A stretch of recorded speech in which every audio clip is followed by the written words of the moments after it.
أعوذ بالله من الشيطان الرجيم قال رب اشرح لي صدري ويسر لي أمري واحلل عقدة من লিসানি يفقهوا قولي। সম্মানিত দর্শক এবং শ্রোতাবৃন্দ, আপনাদের সকলকে জানাই সালামুন আলাইকুম। এই কোরআনের আয়াত মতে ওযু করার জন্য সর্বোচ্চ 1 গ্লাস পানি হলেই চলে, কিন্তু যারা 1 বদনা 2 বদনা বা তারও বেশি পানি দ্বারা ওযু করে তারা কি অপচয়কারী হয়ে শয়তানের ভাই বোনদের দলে শামিল হয়ে যায়? কোরআন থেকে উত্তর চাই। আমাদের জানতে হবে, কোরআন আমাদেরকে শিক্ষা দিচ্ছে 5 নম্বর সূরা আল মায়েদার 6 নম্বর আয়াতে 4টি কর্ম করলেই ওযু কমপ্লিট হয়ে যায়। 1 নম্বর 2 হাত বন্ধুত্ব করার স্থান পর্যন্ত ধুয়ে নিতে হয়, 2 নম্বর চেহারা ধুয়ে নিতে হয়, 3 নম্বর মাথা মুছে নিতে হয়, আর 4 নম্বর 2 পা গোড়ালি পর্যন্ত মুছে নিতে হয়। প্রমাণে এই কোরআন 5 নম্বর সূরা আল মায়েদার 6 নম্বর আয়াতে বলে দিয়েছে, ইয়া আইয়ুহাল্লাযীনা আমানু ইযা কুমতুম ইলাস সলাতি ফাগসিলু উজুহাকুম ওয়া আইদিয়াকুম ইলাল মারাফিক ওয়ামসাহু বিরুউসিকুম ওয়া আরজুলাকুম ইলাল কাবাইন। তোমরা যারা ঈমান এনেছ, শোনো, তোমরা যখন নামাজের জন্য দাঁড়াবে তখন তোমরা নিজেদের চেহারা ও 2 হাত বন্ধুত্ব করার স্থান পর্যন্ত ধুয়ে নেবে, আর মাথা এবং উভয় পা গ্রন্থি পর্যন্ত মুছে নেবে। এই আয়াতের শুরুতে এই 4টি কাজের কথা বলে দিলেন আল্লাহ রাব্বুল আলামিন যখন আপনি আমি নামাজের জন্য যাব। এরপরে আরো বলেছেন, আর যদি গোসলের দরকার পড়ে তাহলে গোসল করে নিবে, আর তোমরা যদি অসুস্থ কিংবা সফরে থাকো, কিংবা তোমাদের মধ্যে যদি কেউ মলমূত্র ত্যাগ করে থাকে অথবা স্ত্রীদের ছুঁয়ে থাকে, আর যদি পানি দুষ্কর হয় তাহলে তায়াম্মুম তথা কোনো সাফ জিনিসের দ্বারা পরিষ্কার করে নিবে। তোমরা নিজেদের চেহারা ও হাত দুটি মুছে নিবে। আল্লাহ তেমন ইচ্ছা করেন না যাতে তোমাদের কোনো অসুবিধা হতে পারে, তবে আল্লাহ তোমাদেরকে পবিত্র করতে চান। তোমাদের জন্য আল্লাহ নিজের নিয়ামত পরিপূর্ণরূপে দান করতে চান যেন তোমরা কৃতজ্ঞ হতে পারো।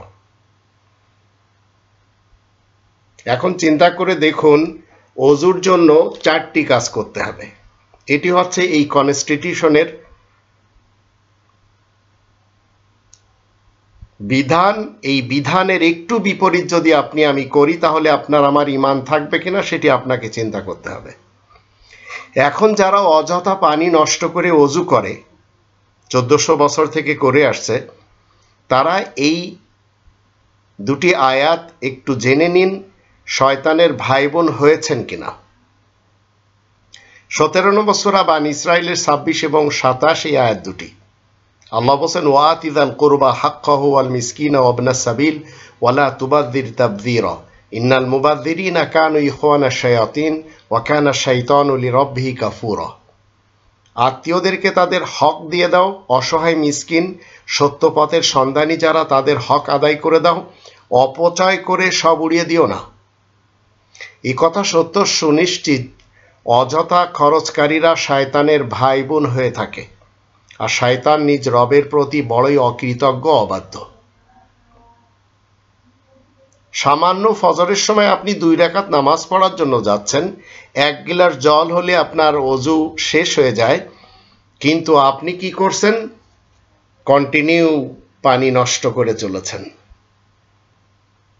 তো ভারতের যে 100 বছর পূর্বের ভণ্ড নবী, ইংলিশদের বানানো নবী, ব্রিটিশদের বানানো নবী গোলাম আহমদ কাদিয়ানী সাহেব, তার মান্যকারী যারা রয়েছে 3টি ফিরকাতে বেটে আছে, Lahori group, Qadiani group, Ahmadi group. এই আহমাদি কাদিয়ানী যারা বাংলাদেশে প্রাণ গ্রুপ অফ কোম্পানির সাথে এবং আরএফএল এর যারা অনার, এরা সবাই এই কাদিয়ানী নবীর উম্মত। গোলাম আহমদ কাদিয়ানী 100 বছর পূর্বে তার মান্যকারীদেরকে কোরআন বিরোধী ওযু শিক্ষা দিয়ে গেছে। তদ্রূপ 40 জন ভণ্ড নবীদের গডফাদার ও 1400 বছর পূর্বে তার মান্যকারীদেরকে ওযুতে পানি অপচয় করা শিক্ষা দিয়ে গেছে, এবং কোরআন বিরোধী স্টেটমেন্ট দিয়ে, যাকে কিছু লোকেরা হাদিস বলে চলেছে, তারা মূলত অজুর সাথে এই যে পানিগুলি অপচয় করে, তারা জানে না। আমাদের দেশে তো সচরাচর পানি পাওয়া যায়, আমাদের দেশে পানির মূল্য দিতে হয় না, কিন্তু যে সমস্ত দেশে পানির মূল্য দিতে হয় তারা পানির কদর করতে জানে। আল্লাহ কখনো ইচ্ছা করেননি মানুষের অসুবিধা হবে। আল্লাহ তেমন ইচ্ছা করেনি না যাতে তোমাদের কোনো অসুবিধা হতে পারে। তো 1 গ্লাস পানি দিয়ে আপনি অজু করেন, সর্বোচ্চ 2 গ্লাস পানি নেন, কিন্তু আপনি 1 বদনা 2 বদনা পানি, অথবা টিউবওয়েল চাপছেন চাপছেনই, অথবা আপনি মসজিদে যে অজুখানাতে টুটি খুলে বসে আছেন তো চলছেই পানি। আপনি কি একটু চিন্তা করে দেখেছেন যে নামাজ একজন মানুষকে অশ্লীল এবং গর্হিতমূলক কাজকর্ম থেকে দূরে রাখে, সেই নামাজ আপনাকে অপচয়কারী হিসেবে মসজিদে নিয়ে যাচ্ছে।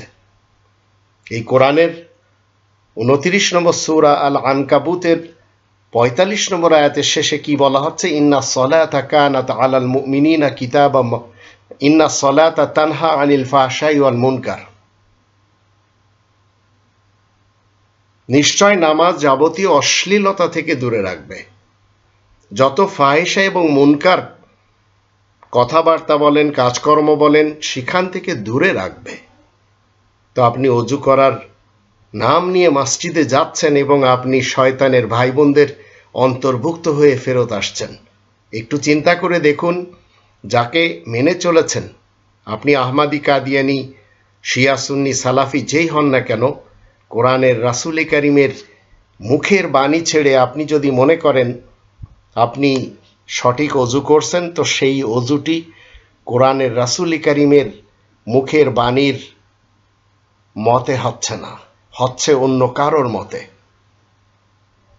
ভণ্ড নবীদের, মিথ্যা রাসূল এবং মিথ্যা যারা নিজেদেরকে দায়ী বলে পরিচয় দিয়ে যাচ্ছে, তাদের কথা মতে আপনার অজু হচ্ছে, আর সেই অজু করে আপনি শয়তানের ভাই বোন হচ্ছেন। একটু চিন্তা করে দেখুন, প্রতিটি পদে পদে আপনাকে আমাকে 1400 বছর থেকে শিরিকি কর্মকাণ্ড করার জন্য, শয়তানি আর ইবলিসি কর্মকাণ্ড করার জন্য কিছু সংখ্যক স্কলার্সরা লেগেই আছে, 24 ঘন্টা লেগে আছে তারা। আপনি যেন কোরআন পড়ে আপনার সমস্যার সমাধান না নিতে পারেন, সেটি হচ্ছে তাদের আসল প্রচেষ্টা।